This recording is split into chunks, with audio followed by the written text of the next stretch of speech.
Good evening, and welcome to the January meeting for the Florence County School District 5 Board of Trustees. If you please join me for the Pledge of Allegiance.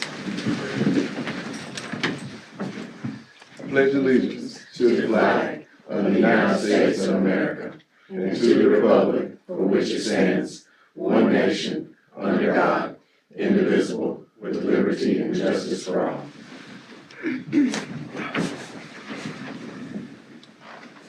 Mr. Goldman. Yes. You got something for us? Yes, sir.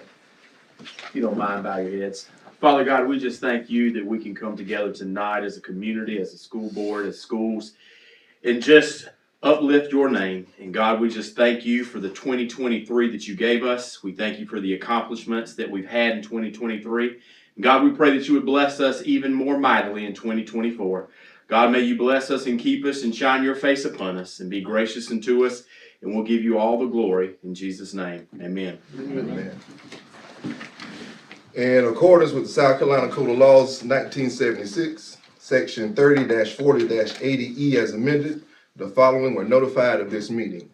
Morning News, Post and Carrier, WBTW, WMBF, WPDE-TV, and posted on our website, fsd.org. We'll now go to approval of agenda. That's all right. And now we'll go into our special recognition for the signing of the SCSBA Ethical Principles Poster. Mr. Shabaki. Would you like him to stand? Yes, sir. Podium. Yes, sir.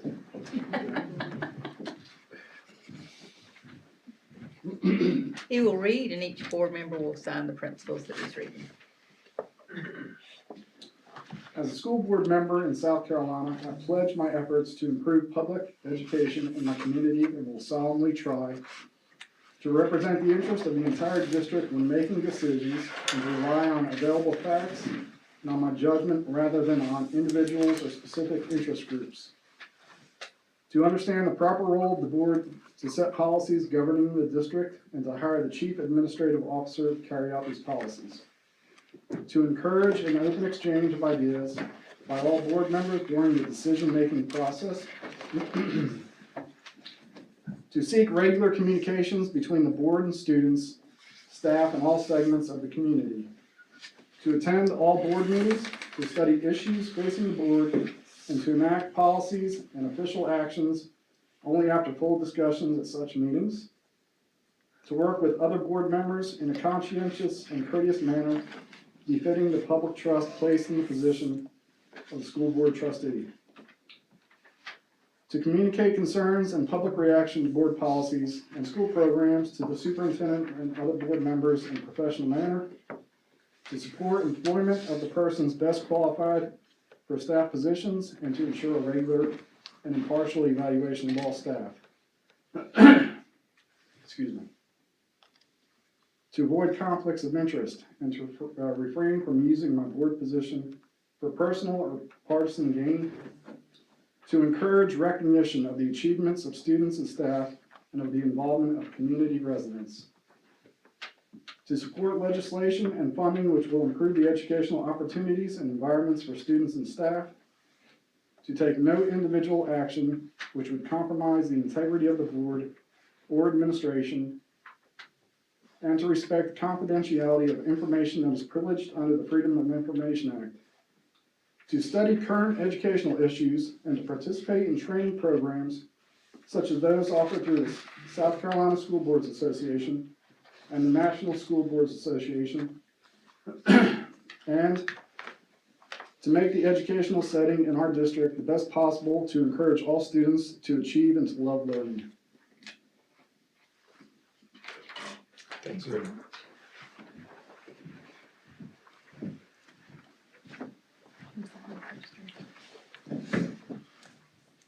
Do we have anybody for public forum?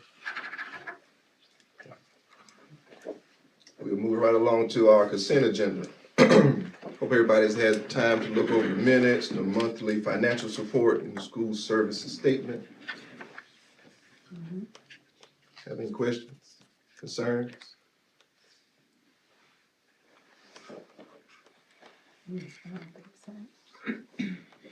Okay, we'll move to our regular agenda and we'll go to superintendent's report.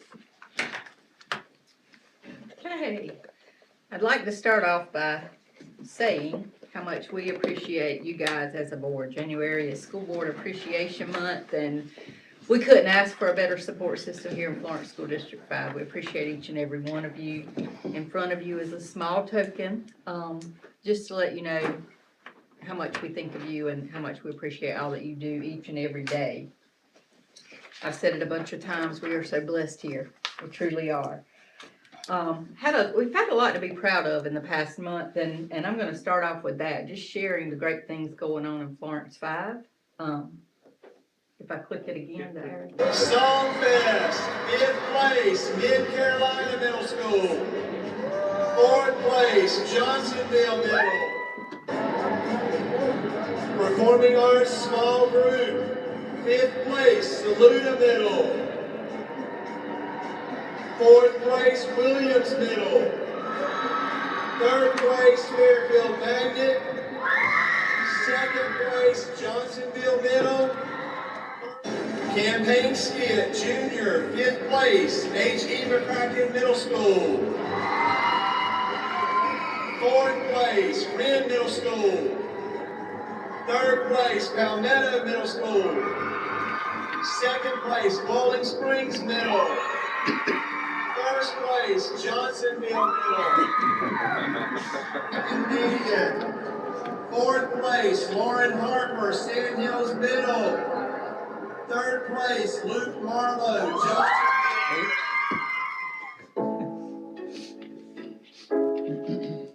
Son, 5th place, Johnsonville Middle.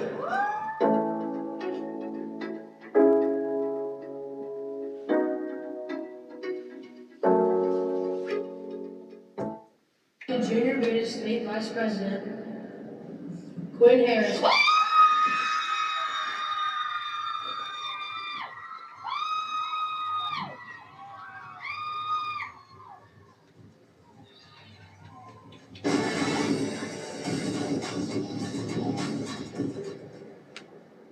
Quinn, the symbol of your office is that of achievement. Your duties will require you to be courteous, responsible, and dependable by contributing your vision to the ideas of the South Carolina Junior Beta Club. You will serve as an inspiration for the coming year. Will you accept these responsibilities? I will. Quinn, I am pleased to present to you this official state officer pin and invite you to run at National Convention in June. Congratulations. In the Beta Club, they do not have single A, double A, 3A, 4A, 5A. Everybody participates. So for our small 1A group to come back with the vice president was huge. Her speech was amazing. I'll have to send that to you. I didn't want to do that in the board meeting, but her speech was amazing, and she, hands down, blew it away. But we're very proud of Beta Club. If we were going too fast, these are the following awards we brought home. The vice president, first place for our campaign skit, which is why all of them were dressed like mermaids. They had just finished the skit when they did the award ceremony. Second place in group talent, fourth place in Songfest, third place in woodworking, and fifth place in 3D art. And we had 7 of our students who got what they called the golden ticket and are invited to participate in the opening ceremony at Nationals. Nationals will be this summer in Savannah, Georgia, which will be way better for us than where it was last year. We just recognized our football team, lower state champions, public school state champions. They were recognized prior to the board meeting, and we're so proud of them. I wanted to make sure that if any guests were here, they could see that as well. And then we received our accreditation, and I sent the report out to you guys, but in December, on December 13th, they conducted their virtual review of our district to determine our organizational effectiveness based on the performance standards. On that scale, it was a 1 to 4 scale, with a 3 being the met or above and 4 being exceptional. And we received the highest 2 scores in every single standard, all 30. They used a scale of 1 to 400 to get our index of education quality, which is what they put out there. And we scored a 340 with the national average being a 253. 87 points over the national average and 99 points higher than our last accreditation visit. So, can't say enough about the faculty and staff here. They work hard every single day, and we couldn't be more proud of our accreditation report. Okay, Mr. Kennedy.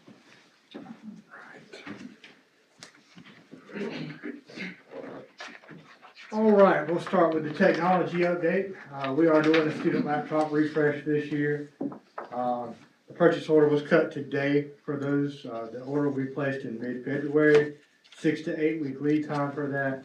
We'll begin imaging in April. We're kind of wanting to get ahead of the curve because we're also, not only are we gonna have to be imaging 1,300 laptops, have to take up 1,300 old ones, get them ready to be traded in. So we are currently evaluating trade-in options to get some of the money back on those devices, kind of like you do when you buy a car. You want to get something back out of it. Although the laptops are 4 years old, we are looking to get us something back that we can use, and we'll put that money right back into technology. Food service update. New cafeteria tables are going to be delivered and installed in late February at Johnsville Middle School. The cafeteria software migration is underway. The point of sale system has already been changed. It's a lot easier to use. The software that we were using was out of date, and they were going to stop supporting it, so we looked for a better alternative, and we think we have certainly found it. We'll also be moving to a new online payment system. That's expected to be fully functional in the next 2 weeks.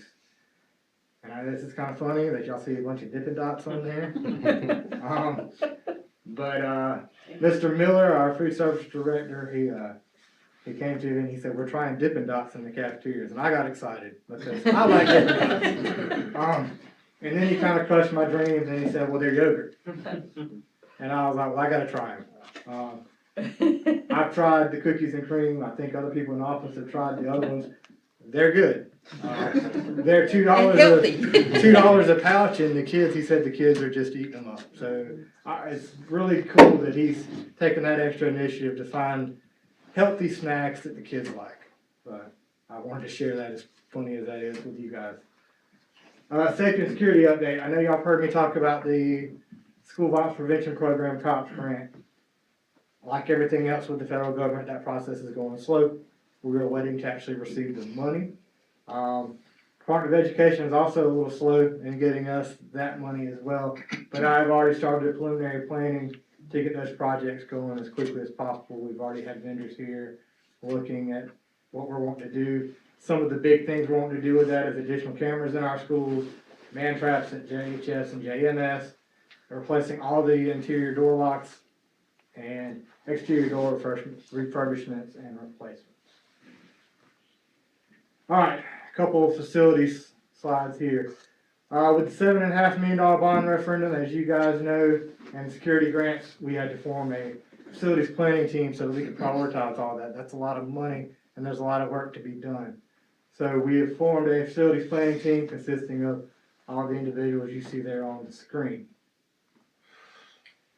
Our last meeting was January the 8th. What that team is doing is they're taking all the big list of projects that we have, and we're trying to prioritize those, find funding mechanisms, and I'm going to get to a little bit of that in the next presentation here.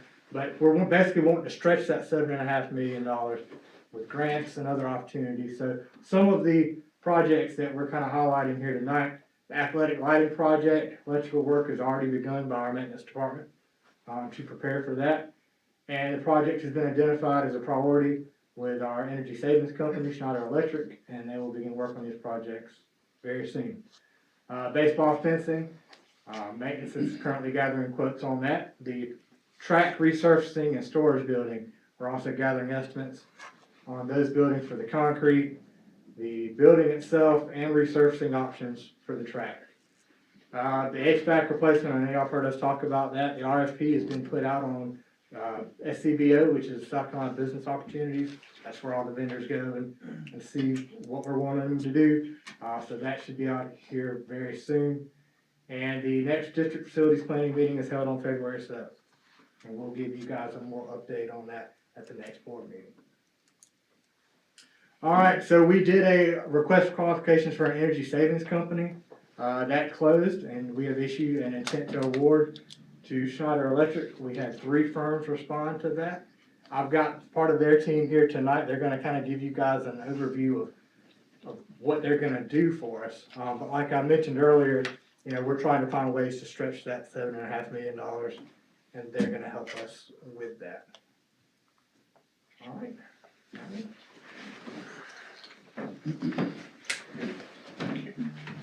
Just behind the podium, I guess. All right, thank you all for having us tonight. My name is Madeline Hyatt, and this is Justin Shutt.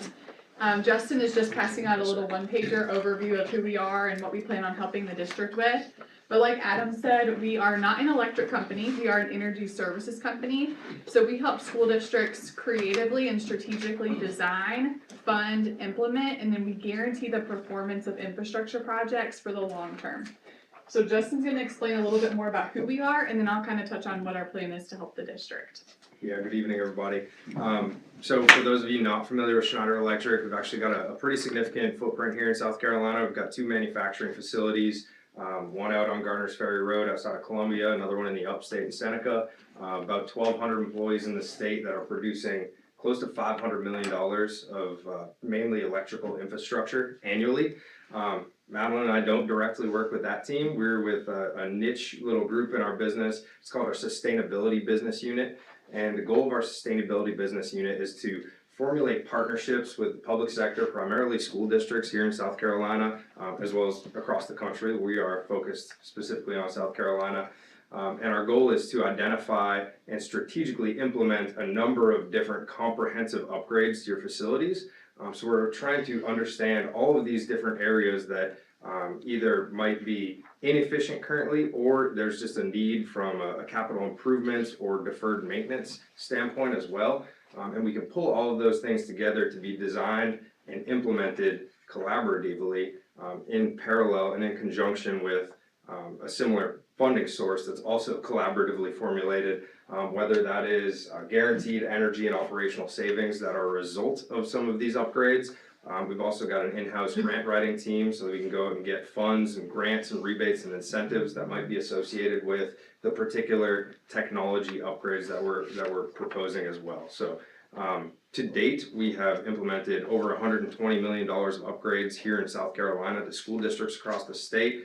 Of those upgrades, we're actively guaranteeing close to $5 million annually back to those clients. So they're able to leverage the guaranteed income from those utility and operational savings to in turn offset the cost of some of these upgrades and projects. So I'll turn it back to Madeline to dive in a little bit deeper to what our proposal is for you all. Yeah, so you all are in a unique spot because you do have some capital on hand, which is a big blessing to the district. And I know, like Adam said, you all also have already secured some grant funding too. So our model, as you can kind of see here at the bottom of this page, in the middle there, we're anticipating close to $1 million of additional capital through energy savings that we could tack on to the funding that you all have in place already, plus the grants and rebates and incentives like Justin mentioned. We're looking at stretching what you have right now to make more of an impact. So some of the key projects that we've identified with district administration are certainly the LED sports lighting and the HVAC at the high school and the middle school. You also see some other examples here, maybe building automation or envelope weatherization, things that might drive efficiency measures as well to kind of contribute to those cost savings. On top of that, one thing that's really exciting is branding and marketing. So helping get the word out to the community about how you all are utilizing this funding is a big deal, kind of managing that message. And we also know you have a lot of pressure on you to deliver on your promises with those sports lights and HVAC and those projects. So working with the administration to kind of create that narrative is a priority of ours as well, and something that we just do to support you all. The last thing I'll mention is student engagement. So also we'll have engineering teams on site and things of that nature. So wherever we can expose your students to STEM careers, we want to help bolster that. Our next step is actually our kickoff meeting. Once this protest period ends, we'll be kicking off the design phase. We'll have engineers on site. We're going to be collaborating with district leaders to really co-create this solution for the district. So we're really as one of my colleagues says, we're really working with Play-Doh to meet your ultimate facilities and financial goals. Any questions? Sounds wonderful. How much are we gonna have to front out of pocket? Nothing up front. Nothing at all. So what we're gonna do is a cost benefit analysis of all the solutions that we've talked about. And we're gonna figure out exactly what meets the district's financial goals. So this is a very collaborative process to figure out how much would this project be, what will it entail, and of course, the cost will depend on what scope solutions you choose to include. So the engineers, are they y'all's engineers or is it? Okay. Mhm. Yes, our in-house engineers, yeah, we have several different engineering teams who will spend time on site, and then we're gonna relay all the information and our recommendations to the district to then ultimately give you guys the freedom to build this project how you would like. As well as the construction management, by the way, we have Yeah. in-house construction managers that will actually be on site, so you'll be working with Schneider Electric employees, and you would actually be primarily working with Madeline on this project, but she's got some precious cargo right now, I'll have to step away at a point in time, so, I figured now would be a good time to introduce myself to you all, as I'm gonna have to step in inevitably at some point. But again, our construction management team is on site, so we own every aspect of the project, from the design, with our engineering team to the implementation, and then the back end, we are measuring, verifying, and guaranteeing those savings for the duration of that contract. I noticed that one of the things you pointed out was the windows and like the building envelope, will you be looking at roofing insulation as well as a? Yes, all of that, and I know there might need to be some work on the high school roof too with the HVAC systems, getting those upgraded, so we're gonna take a holistic, comprehensive look at every single facility, and that's a big benefit to partnering with us as opposed to just doing a project here and a project there. We're really evaluating the whole building structure in its entirety to get to the outcome that's best for the district, not just band-aiding the equipment. Or in your instance, the roof, I guess, in your example there.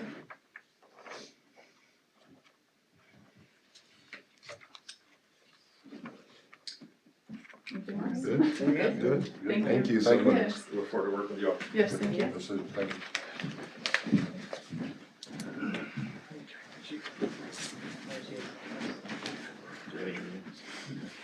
Do y'all have any more questions for me before we move on to Brian? Okay. Good evening, everyone. Just want to take a few minutes to talk to you about some mid-year data. Of course, I've talked a lot over the past few months about data and the many layers that data has. So if I went through everything, it'd probably take us a couple hours, but I've told her I don't have that long tonight. So I'll try to quickly go through and talk just about a little bit, starting with ELA. What I have here in the different strands, you have each grade level that is assessed on our report cards for elementary and middle school. And then starting with the blue is the 2021 scores at the end of the year, orange 21-22 scores at the end of the year. The gray is the 22-23 scores at the end of last year. And then the yellow is the 23-24 projections based on the growth that we've seen in iReady so far this year. Now, one thing to keep in mind, those of course are a little bit lower, but we haven't finished the school year yet.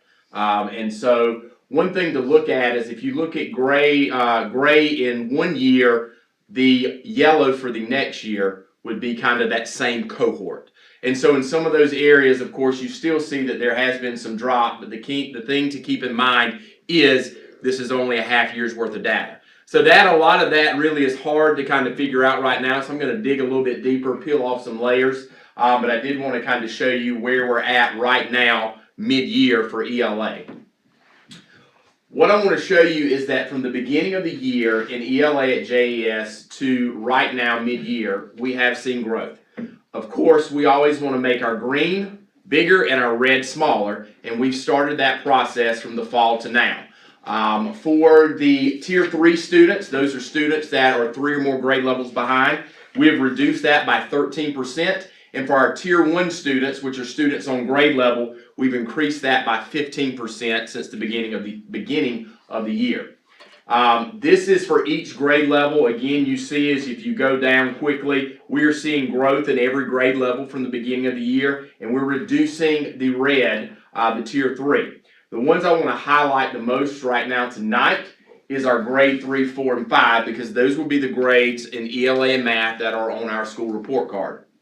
If you notice in the fall, for grade 3, we had a 16% increase from fall to now in our Tier 1 students on grade level, and we had a decrease from our Tier 3 students by 26%. In 4th grade, a 16% increase, and a 10% decrease in Tier 3. For 5th grade, an 8% increase in Tier 1 and a 20% decrease.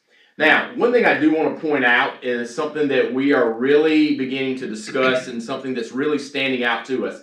That 63% beside the word in the fall, when those students came to us that past spring, 63% of those students were on grade level.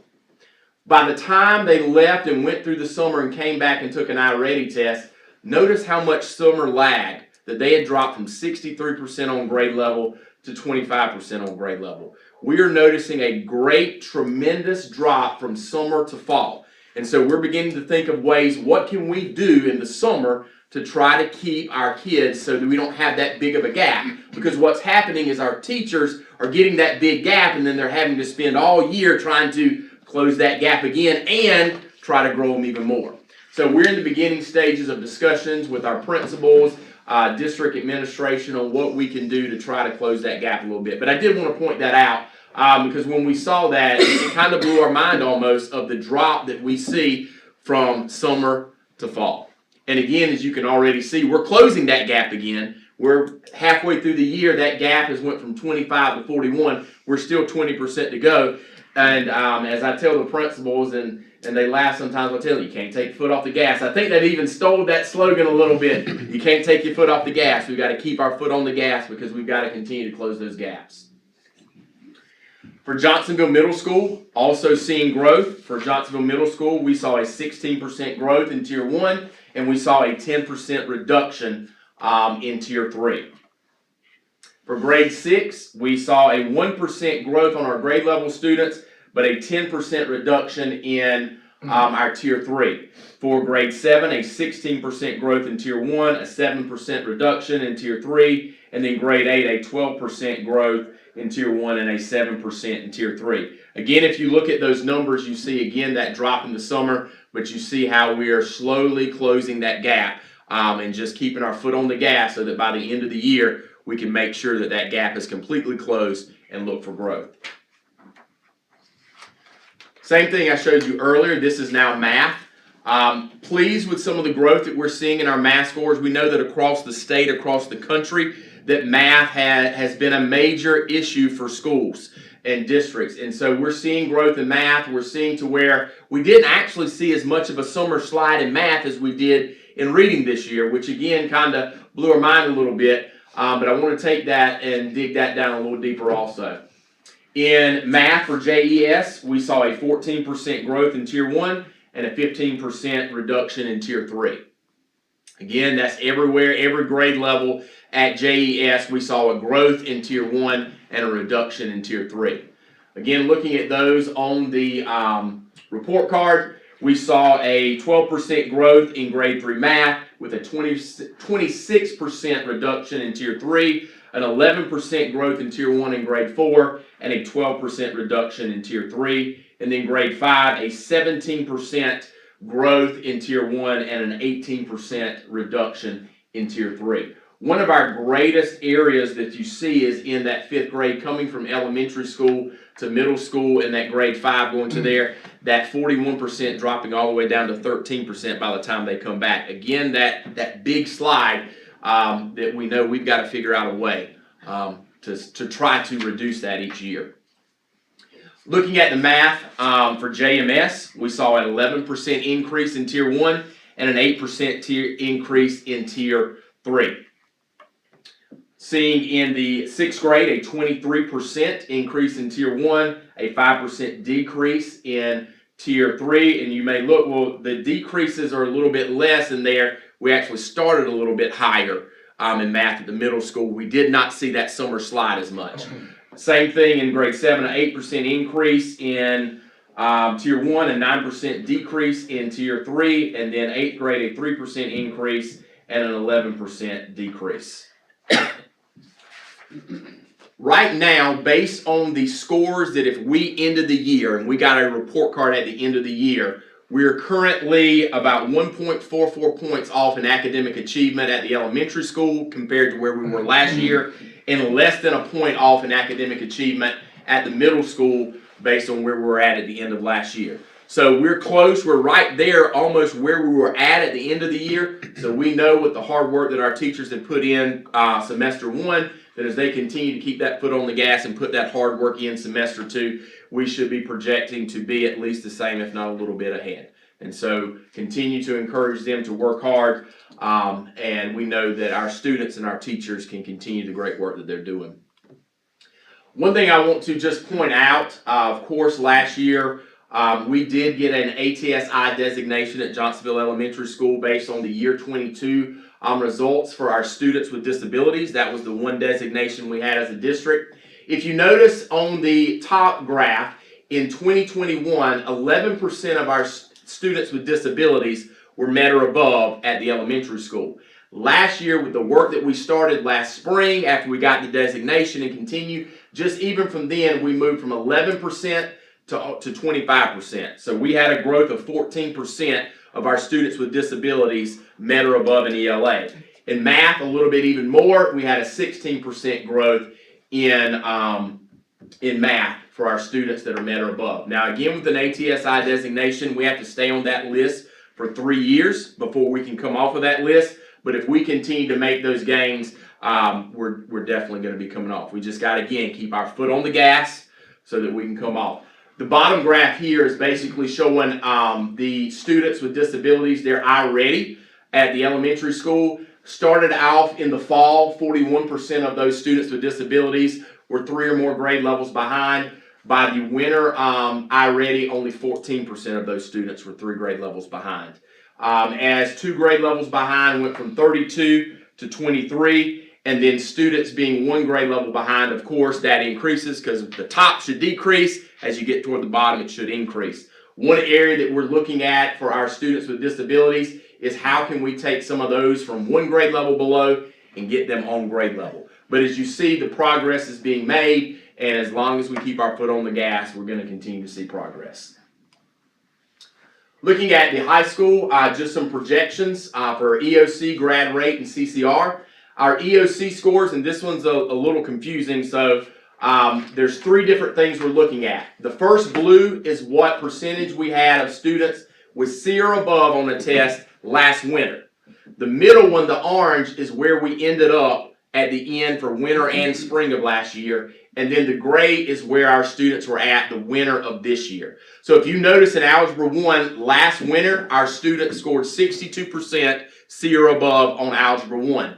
This winter so far, they're at 94%. Now, I wish I could tell you that that's going to stay there, but we know that we've got a lot of kids taking it, so there's probably going to be a drop. But we're ahead of where we were last year, which is what we want to see. For English 2, we're staying about the same, which is good. It was already high. We have one of the higher English 2 EOC Cs or above in our region and in our area. So we're proud to see that it is still up in the 70%. Again, it may drop a little bit as we expect, just because it does every spring, because we have more kids taking it then.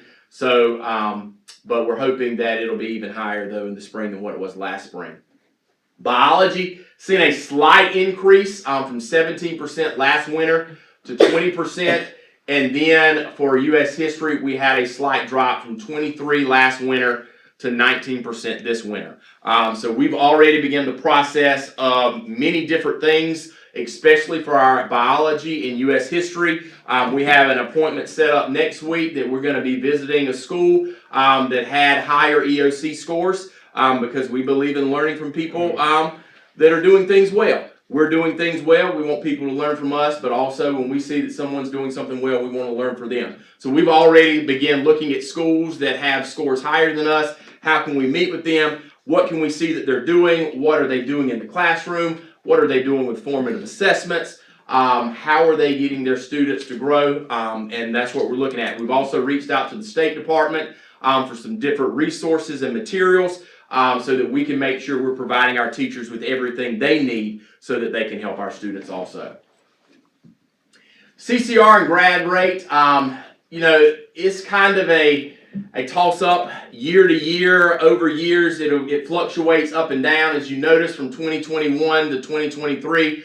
Over the last few years, it's kind of gone up and down. Right now, last spring, we were at 66% of our seniors that graduated last year, college or career ready, excuse me. Right now, currently, as of today, we're at 46%, but we know we've got a whole semester to continue to grow. Students will continue to take WIN testing. They'll continue to take ACT. Many of them are in CTE classes right now to where they could get completer status. So we hope to see that numbers grow and at least be back to where it was at.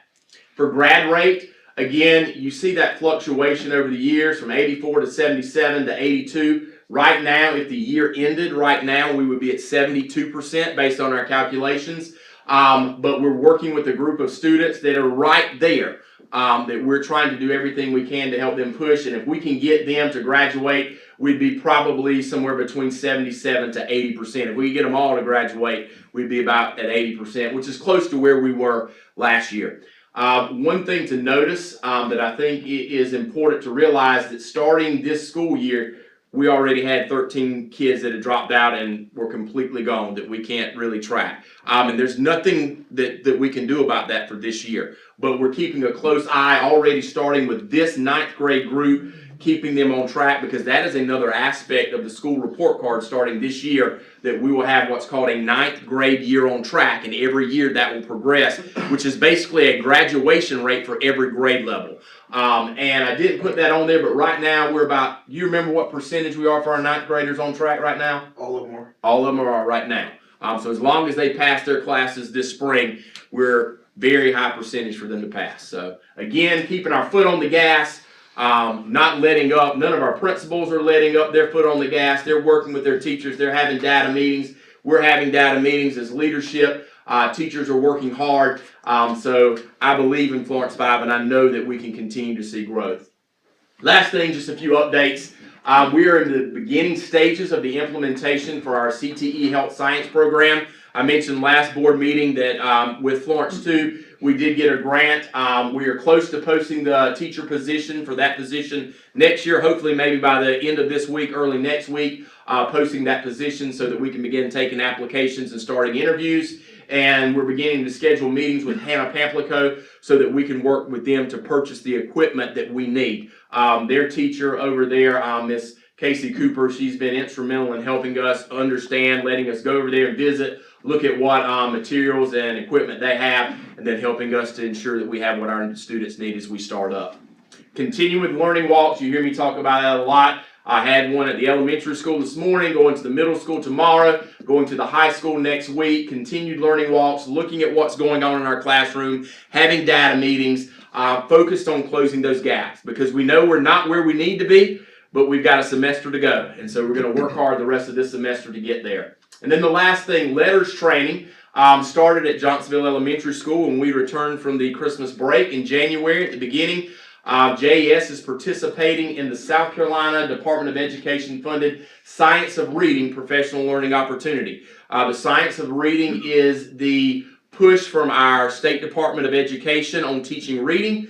JES teachers, along with 5,000 other teachers in the state, are participating in that training this year, and even more schools will be participating next year. And these courses are designed to help our educators learn the science of reading, implement the science of reading, teach language and literacy to every student, especially those students that are struggling with reading challenges such as dyslexia. This will be implemented over 2 to 2.5 years. There are 2 different volumes. We're starting volume 1 this spring. We'll do volume 2 next fall, volume 3 next spring, and then volume 4 the next fall. And once our teachers have done that, they will be completely trained in the science of reading that is provided by our state. I threw a lot at you right now. I didn't go over an hour, but do you have any questions or anything I can try to answer for you? I got a question Yes. on you said during the summer we're having so much learning loss. Do we have enough data? I know we only been doing the modified schedule for a year. Do we have enough data showing that the modified schedule was maybe cutting that down some? Not yet, just because, and that's something that we are tracking and looking at, is because we're hoping that that is going to be the case, that we see that some of that. What we're seeing right now is that the higher the grade level, the less learning loss we're seeing. So we're hoping maybe within the elementary doing that modified that we will see a little bit less learning loss there. But that is something we are tracking and hopefully as we progress with this to get more data to show us in that area. But not right now. We can't get a correlation yet. Yeah. I mean, without that loss, imagine where we would be right now. It's crazy that when we were looking at it, we were blown away at how big it is for our little ones. So we really need to look at this summer. I know we have some funding through ESSER still that we can use this summer. So, looking at offering and then just keeping that data to see if it works. If so, that's something we're gonna have to look at doing year round. But anyway, that's where we are, and thank you so very much. Seen a lot of gains. They're teaching, they're working hard, and we're seeing it. Any other questions for Mr. Goins? Mr. Goins, I just need to tell you that I'm very impressed. Because this morning he told me he hadn't even started his slides. And if he worked for 3 days to do slides. Good job, good job. Okay. One thing I do want to mention to you just briefly so that you can keep it in the back of your mind, and this is actually not on my presentation, but as I was looking through the board agenda, the food service report that you're seeing, it looks like we're going in the negative. That has got to happen because the state only allows us to have so much fund balance in food service before we have to turn around and reinvest that money into the food service program. Hence, that is why Mr. Adam Miller is making these upgrades. He's buying the tables and that stuff to get us to the point to where the State Department's not gonna say, I want that money back. So we are reinvesting in that, so you're probably gonna see a negative all year long on that particular report, because I think we had around $94,000 that we had to spend. Yeah, so as he's upgrading the stuff, that don't think that there's anything wrong with the food service report because it's showing negatives. It's just because we've had to reinvest that money into food service.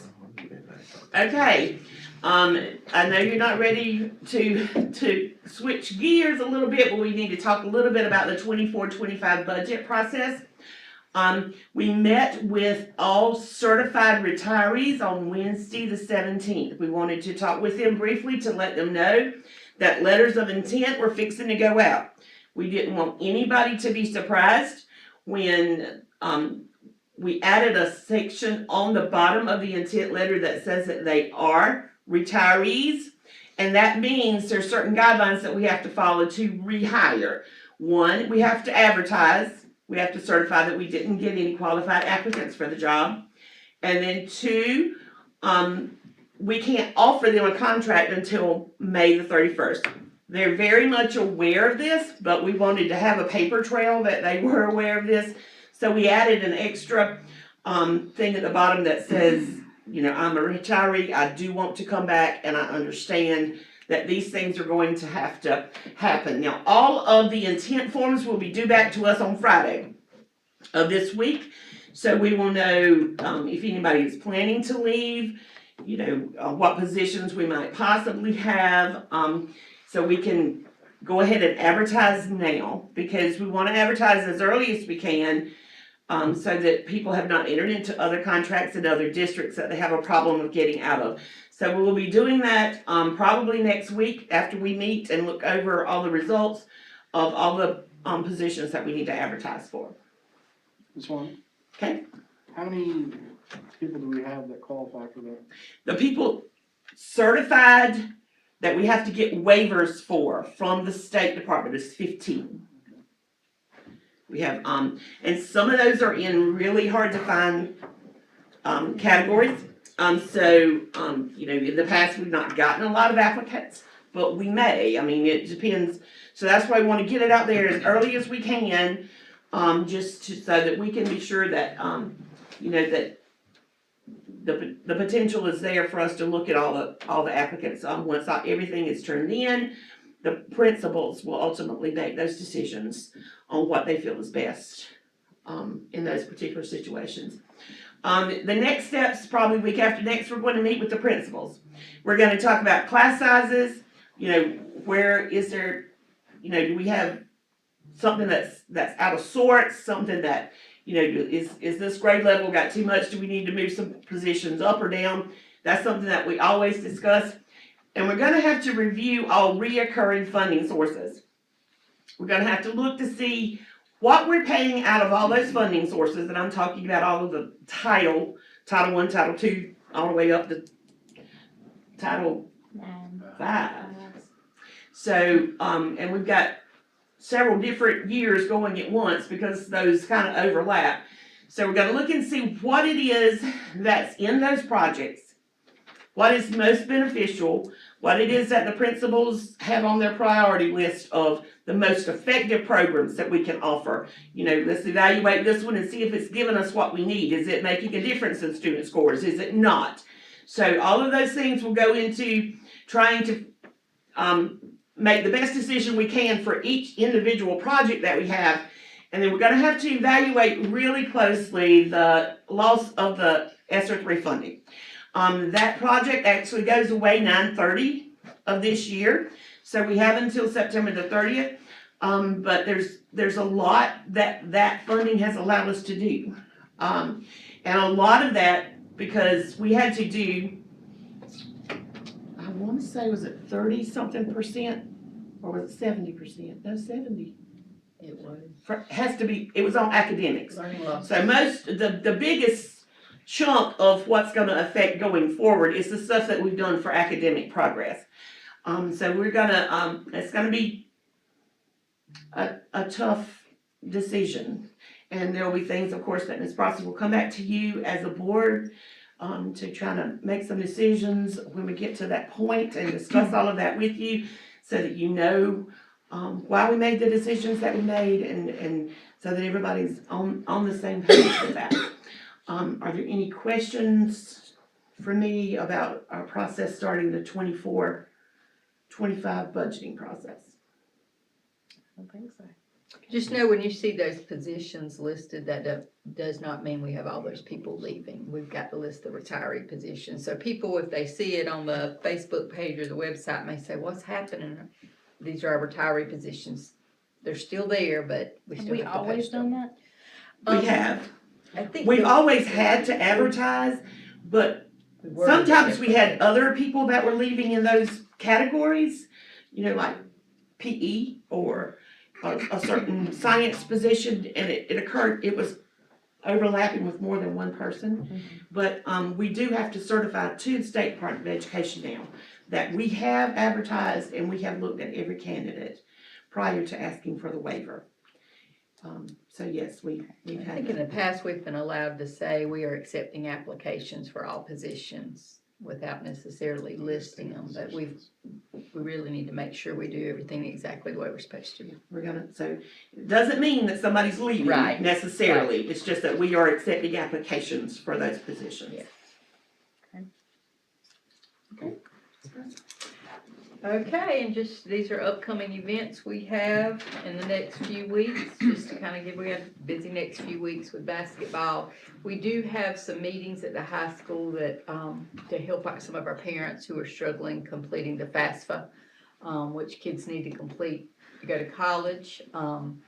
We have class pictures, and we also have the financial aid night, where Kendra's helping those students who are completing their financial aid forms for college. And our district talent show is on February the 6th. So those are some of the events coming up. And that concludes the superintendent's report. All right, thank you. We'll go right into our 4-action agenda, and the first reading of the 24-25 proposed school calendar. There's a lot of breaks in this calendar. We took a lot of those long weekends and put them in weeks. We used Georgetown's calendar as a basis. Our 180-day instructional days are in there. Yeah. But they gotta come back by the end of July. The teachers have to come back middle of July. And they don't get out till after Memorial Day.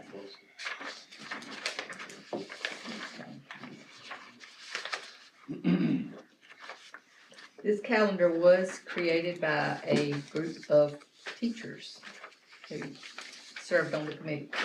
Thank you, couldn't find it. We're starting from last year, we started on the, Second or third. We started on, yeah, it was the beginning of kids August. started on the second, so I think this is probably 2 days earlier for teachers and students than it was last year.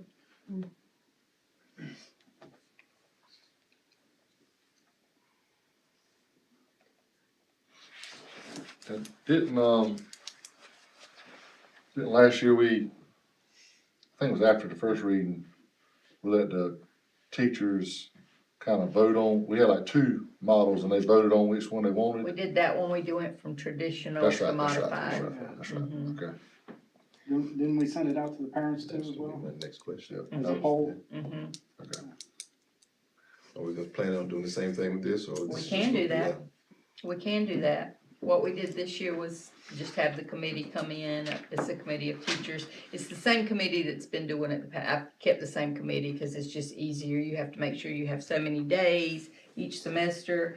And this is what they came up with. I guess But we my can send it biggest- out. I guess my biggest concern would be like childcare Yep, for that week. exactly.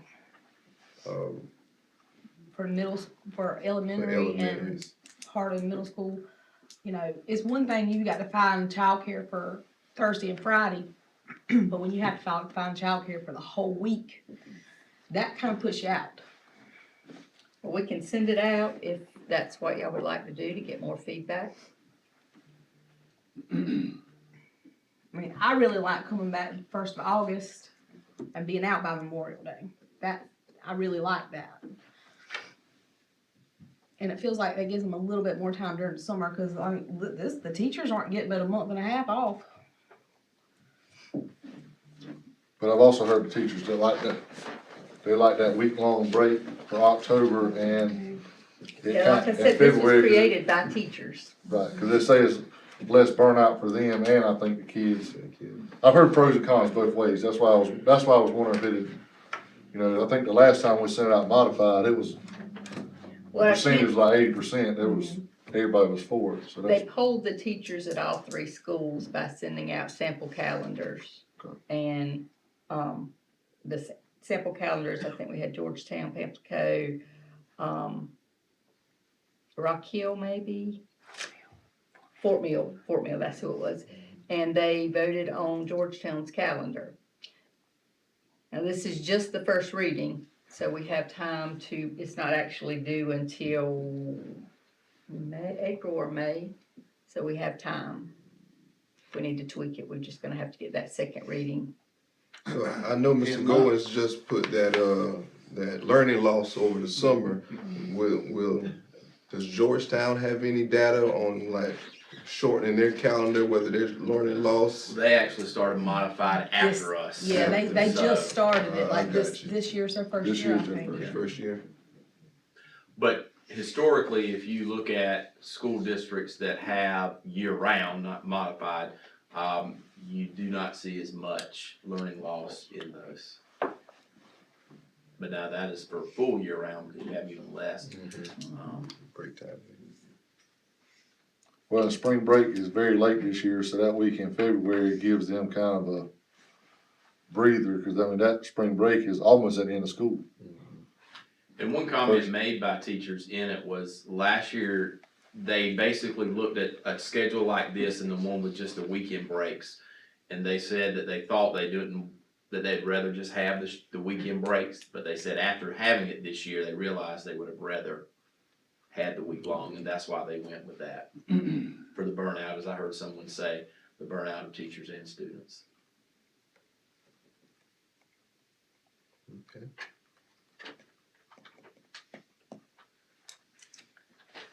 I'm good with it, as long as we got everybody on board, I just wanna make sure, and I know everybody's not gonna agree, just want the majority.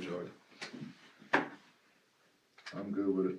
Do you want me to send out a survey to parents? I think I that think we I should. think that'd be good to send out a I survey, think we parents should. too. just so they don't feel like we didn't give them an opportunity. Yeah, didn't give them the opportunity for feedback. We'll do that and have that back before the next board meeting, before second reading. Okay. All right, so all hearts and mind? Good. All right, I'll entertain a motion for the first reading of the 24-25 proposed school calendar. I'll make a motion to accept the first reading of the 24-25 proposed school calendar. I second. All in favor, say aye. Aye. Opposed, have the same right. Okay, we move right along to the first reading of, the policy revision of JICDA-R Code of Conduct. Okay, if you guys will notice, there is a page in that policy that is all in red. That is the section that that I added. So, it basically addresses student conduct away from school. So if a student gets in trouble outside of school, we can still have consequences or intervene with that student here at school as well. Our current policy doesn't address that at all, and we just felt like that was a good addition to have.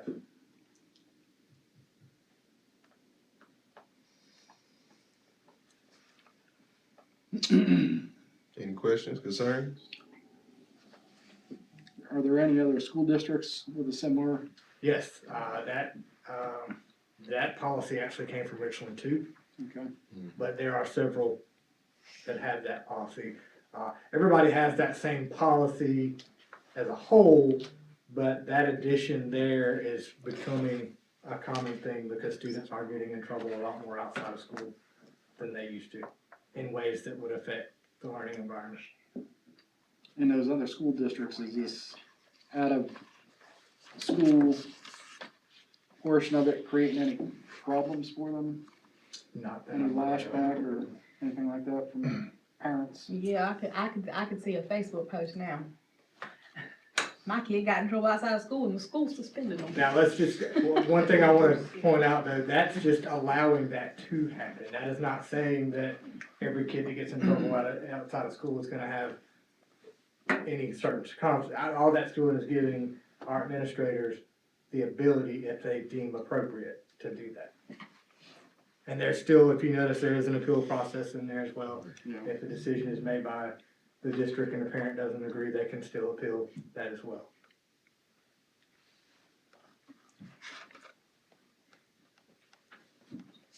Okay. More questions? All right, I'll entertain a motion for the, the revision of JICDA-R Code of Conduct. I make a motion, we accept the revision of the policy JICDA-R Code of Conduct. My second. All right, all in favor? Aye. Aye. Moving right along. Revision of IKA DD-R Content and Credit Recovery. For content and credit recovery, the state is recommending that all districts have a policy that defines their content and credit recovery programs. Sometimes these names are used interchangeably, but they're two totally different things, and so our policy is defining what each one is. Credit recovery is a course-specific credit recovery policy that, say, if a student takes Algebra 1 and fails it with a 55, they can take credit recovery within an academic school year to recover that credit. There would be certain units that they would have to pass, and then therefore they could get credit for that subject towards graduation. There's a process that they would have to go through. It does not increase their GPA. Another thing to be mindful of students with that, if they are looking to play college sports, they've got to be very mindful of the NCAA rules, which we remind them of in this policy, because sometimes for NCAA rules, they don't accept credit recovery. But credit recovery would give them an opportunity, if they fail within a certain grade range, that they could take different units and get that credit back. Now, content recovery is something that the state is recommending, that a student may fail a certain unit during the school year. Let's say for Unit 3 in Algebra 1, they failed that unit. They can take content recovery to recover that unit and get a certain grade level. So when the state recommended that we have that, we got the model policy. Johnsonville leadership and their leadership team of teachers met, and they kind of went through the model policy, and they kind of made it fit their school, especially with the content recovery part of what students would be allowed to content recovery with and what they would not be. So that is that policy. Any questions you may have on what it is or what it requires? Mr. Flynn, you're already doing some credit recovery, right? Yes, ma'am. Mhm. The advantage of content recovery is that say we have an athlete that's want to go to college. Content recovery allows you to get that initial credit without it being credit recovery. So you can go through the clearinghouse process, because clearinghouse is not gonna accept credit recovery. So, and it's easier, and it's cost effective if we do content recovery within the classroom, where we don't have to have a lot of kids taking credit recovery, a lot of kids trying to go to summer school for credit recovery, when we can gain that initial credit, which would you want on your transcript, versus you got 55 in algebra 1, then you underneath it on your transcript, you got the P. So content recovery is just a way of helping our kids be successful while they're in the course and getting the initial credit, which is our goal.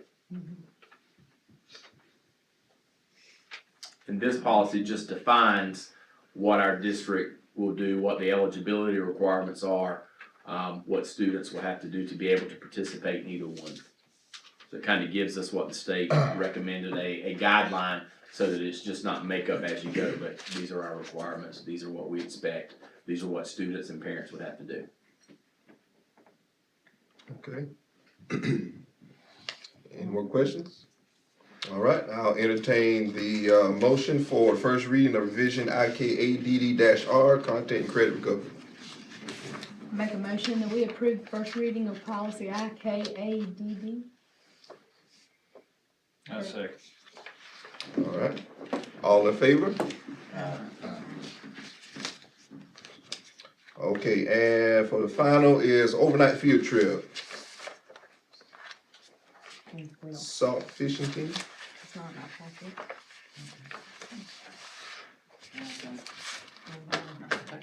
This is the same trip they did last year.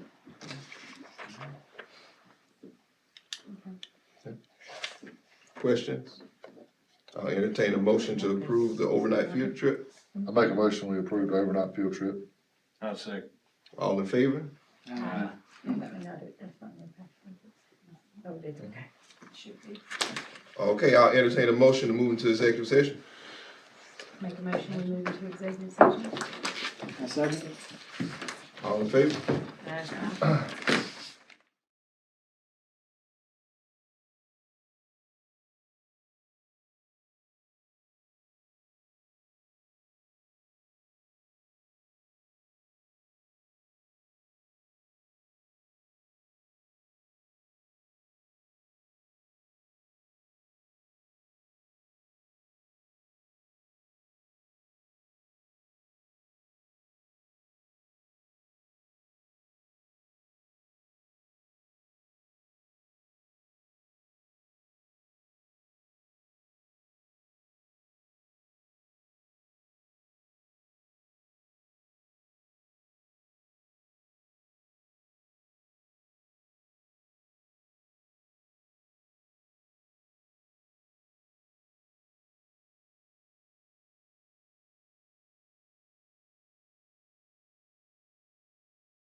Okay, I'll entertain a motion coming out of executive session. I make a motion, we exit executive session. A second. All in favor? Aye. All right, resignations. We'll entertain motion for resignation. I make a motion to regretfully accept the resignations. Second. All in favor? Aye. All right, and we'll have a motion to adjourn. I make a motion that we adjourn. Second. All in favor? Aye.